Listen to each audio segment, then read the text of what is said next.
Hey guys, so today for science, I have a cup of water, and it's just an ordinary cup of water from the faucet from our sink over here in our classroom. But I have a question for you. So I want you to think in your head, how old do you think this water is? So how old do you think this is? So some of you might think, oh, Miss Fletcher, it's brand new water. It just came out of the faucet. And some of you might think, well, I don't know, it could have been sitting there for a long time. But the answer is that the water in this cup is millions and millions of years old because it's been recycled over and over. All of the water in our world is recycled. It comes down as rain, and when it gets hot outside, it evaporates back up into the sky, and the cycle continues. So today, we're going to be talking about the water cycle and how water is recycled over and over again. And while we're doing that, we're going to be discussing solids, liquids, and gases. So on my whiteboard here, I've drawn the steps in the water cycle. So here's my picture. I have the clouds, and rain is falling from the clouds onto the land below and into the water below, so an ocean or a river. And here's the sun here. So we're going to go over the steps in our water cycle. So first, water that is in lakes and rivers and puddles and streams evaporates or is sucked up into the sky by the heat from the sun. That water that is sucked up from the sky in evaporation collects into clouds. So all of that water evaporating out of lakes and streams collects into the clouds. Once that rain or that water gets into the clouds get heavy. That's called condensation. That's when the clouds begin to fill with water. Condensation. When too much water is in the clouds, the cloud can't hold all of the water. It gets heavy, and all of that water falls out of the cloud as precipitation. Now, precipitation can be rain or snow or sleet or hail, but it's some form of water.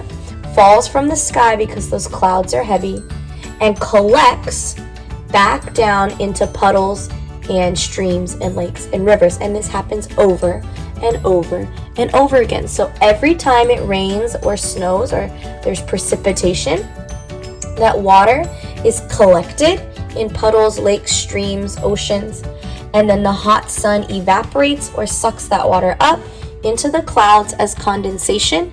And when it gets too heavy, the rain and precipitation falls out of the clouds.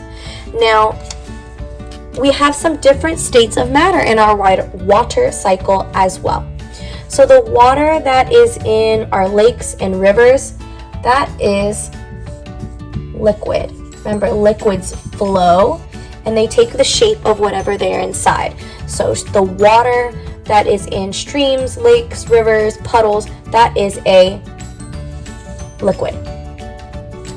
When the water is evaporated, it evaporates as steam. Steam is a gas, another state of matter. Remember that gas does not have a shape and you normally cannot see it, but it is there. So the water or the liquid that is collected evaporates in the hot sun and rises into the air as, I don't know if you can read that, but as steam or a gas.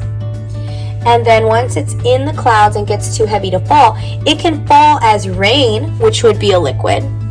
But if it falls as hail or ice, then it is falling as a solid. Remember that a solid has a definite shape. Like this board is a solid.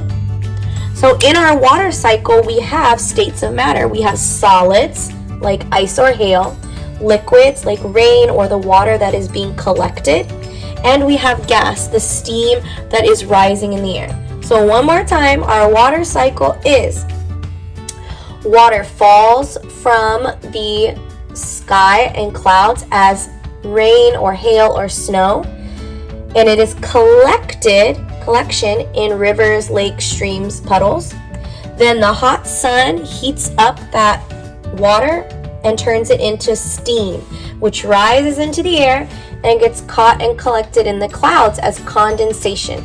And once those clouds get too heavy, the water falls back down to earth again. And that repeats over and over and over.